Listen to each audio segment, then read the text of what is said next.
You are going to miss the best buying window for Melbourne, and this is not clickbait. Over the past couple of months, we have noticed that Melbourne has really started to pick up. And not just Melbourne, you've got the wider regional Victoria, which have really started to spark some interest into locations like Bendigo, like Mildura, like Shepparton, like Geelong, and wider Melbourne in general. But the reason I want to make this video is to make sure that you understand that the buying window in Victoria and in Melbourne is small, and I'll explain why. And just before I do get into those reasons, if you have not already, make sure you purchase the property blueprint. It's an absolute no-brainer which takes you from a novice investor to a well-educated investor who knows what they're doing, knows what to purchase, and knows how to purchase. And you also get access to the private community, which includes over 200 plus members, all helping each other out on a daily basis. The education program also gives you 6 months membership into the private community, and this offer will only last till the end of June, at which point you'll only get 3 months of membership at $4.99. So make sure you purchase the property blueprint today to maximize the benefits of this course and the community. There's 8 in-depth modules, and there's over 60 plus videos and over 6 plus hours of content, so it's an absolute no-brainer for you guys to take part in the course and the community.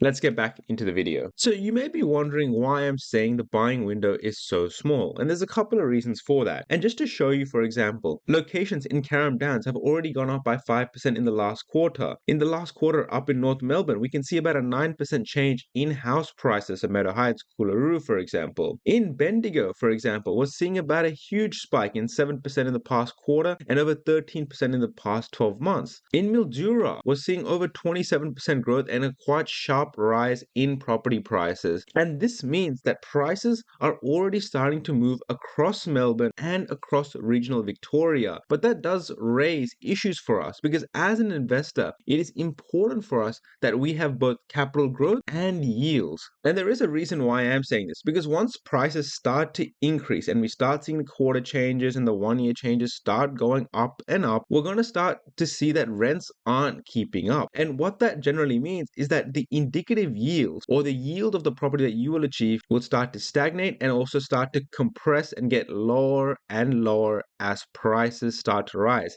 In fact, when we look at Carrum Downs already, we can see that the yields, the gross yields, has started to reduce because property prices are already going up and up. This is a very different situation than when I talked about North Melbourne and Melbourne in general 6 months ago. People bought properties, prices are going up, and yields are dropping. And an investor who is late to this market or to markets like these will find that holding a property will get more difficult by each month. And I can show you why. For example, let's take this property here in 11 Omega Street, Carrum Downs. And I just picked this property at random, and we can see a 690 to 750 sort of price range. And when I look at similar properties, you got 570 for rent, 650, 650, 560, for example, right? And I put these numbers into the property calculator, like this, the property portfolio summary sheet, $750,000 buy price, 20% deposit, stamp duty around $200,000 all in. But your rough amount when it comes to total cash flow is around $18,000 in the negative, or around minus $1,700 monthly, right? And that's at a $600 rent. Now, once property prices start rising, say in the next 5 to 6 months, it goes up by another $50,000 or so, for example, right? And that brings us to $800,000. Our cash flow now gets $200 off worse, and rents might not go up by that much. And say it goes up by another $50,000 over the next 12 months, and rents go up by a little bit, right? We can still see the cash flow position will get worse and worse. And that makes it very hard for, as an investor, to be able to hold on to the property for the long term. And it's not just about that. As an investor, we are not only trying to just buy properties for capital growth. Yes, that is a major priority, but we need to buy strategically so that we can then go and use that equity from the growth of that property to then reinvest into another property and grow our property portfolio. But as an investor, if we are late to the party to a market like this and we're only achieving 3 or 2% yields, that will make purchasing next property very difficult. It will make our serviceability difficult. As a shrewd investor, that is something that we need to factor in. And I just want to be extremely clear that when I'm making this video, I'm not trying to create FOMO for you to buy in Melbourne straight away. But I am making you aware of the concerns that the longer that you wait to enter the Melbourne market or the regional Victoria market, the worse the yields get, because capital prices will grow, the yields will compress, and that makes it harder for you to hold a property in Melbourne, let alone the landlord tax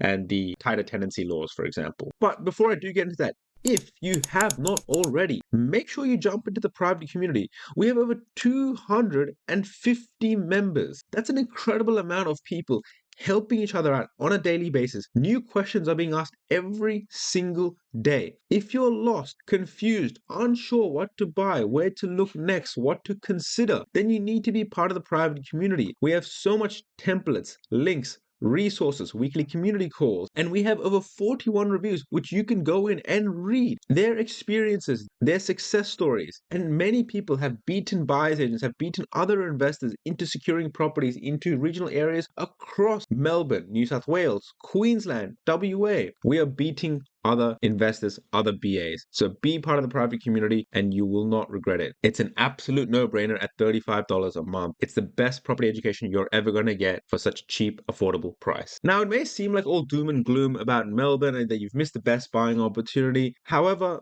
between now and the end of the year, regional Victoria and Melbourne are still in an ideal buying position, right? Where the yields are acceptable, where the potential for capital growth is great, and you have a good opportunity to get into the market while others will sit on their hands. And the reason I say this is for a couple of reasons. Melbourne has just lifted itself out of the water, and there is great opportunities over the rest of this year and into the next year to see huge growth across Melbourne and across regional Victoria. And there's a couple of reasons for that. One, we have the RBA cutting rate this year. We've already had one, and we're most likely going to have another two this year. Now, of course, anything can happen, but with the RBA cutting rates, it will make holding costs easier, it will inspire more confidence into the market, and it will get more first home buyers and owner occupiers jumping into the market to purchase property because their borrowing capacity is higher. Not only that, the federal government, the Labor government, has won the 2025 election. And what does that mean? They have a promise to deliver 5% deposit for all first home buyers in the market. This is huge, right? And it's coming in 2026. And what does that mean? That means it brings a whole new heap of first home buyers who are not able to afford property in 2025, and they're bringing them into the market. And they're not building enough houses. But what does that do? That increases demand, but not increasing the supply, which means capital growth will occur. And that will continue to also spur on the market in Melbourne in 2026. And what this goes to show is that 2025 is one of the best buying opportunities for Melbourne before the yields compress, before all the good properties disappear, and before everything goes to auction. So if you really want to invest into Melbourne or invest into regional Victoria, like the locations of Shepparton, like Mildura, like Bendigo, like Ballarat, like Geelong, now is a time to consider it, right? So if you're sitting on your hands thinking about where you should invest next, what you should do, should you wait for another rate cut? Should you wait till 2026? Look yourself in the mirror. Look at the yields that you're going to get. Look at how you want to build your property portfolio and go watch my other YouTube content. I've given so much content away for free, so many different location analysis. Go check it out, right? And I hope this video has helped you. Jump into the private community. It's an absolute no-brainer at $35 a month, and we will help you achieve your investment goals. Till next time, thank you.